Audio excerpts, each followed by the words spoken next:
मैं समझता हूं कि पीटीआई ने इंतखाबी अमल के ऊपर और जमहूरी अमल के ऊपर एक और बड़ा खतरनाक हमला किया है।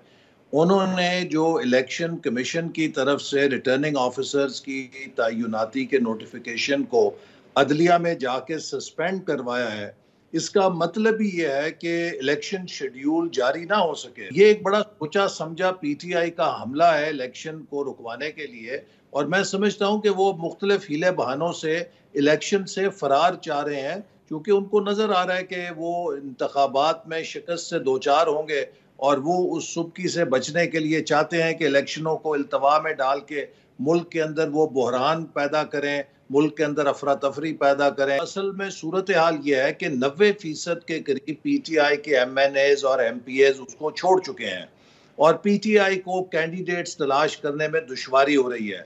और दूसरी बात यह है कि खान साहब चूंकि खुद अडयाला जेल में हैं, वो नहीं चाहते कि उनकी गैर मौजूदगी में कोई इलेक्शन हो, लिहाजा वो उस इलेक्शन को हर कीमत पे रोकना चाहते हैं। तो इसलिए पीटीआई की ये हिकमत अमली तो समझ में आती है कि खान साहब अपने बगैर नहीं चाहते कि इलेक्शन किसी तरह होने दें, और दूसरे ये है कि उनके पास उम्मीदवार नहीं है फिल वक्त, उनके ज्यादातर उम्मीदवार पार्टी को छोड़ के जा चुके हैं। तो एक नातजुर्बेकार शख्स को मुल्क पे मुसल्लत किया गया।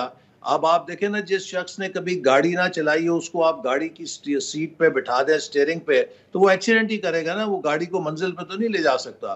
तो खान साहब ने कभी जिंदगी में एक यूनियन काउंसिल चलाने का तजुर्बा नहीं था। आप गाड़ी चलाने वालों को तो कह रहे हैं, लेकिन जिसने गाड़ी में बिठाया उसके बारे में क्या ख्याल है?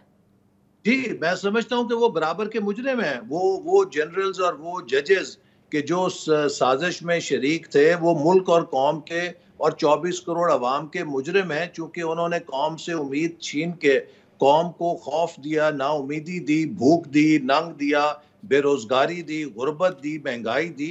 तो ये सब चीजें जो हुई ये उसी ऑपरेशन का नतीजा है।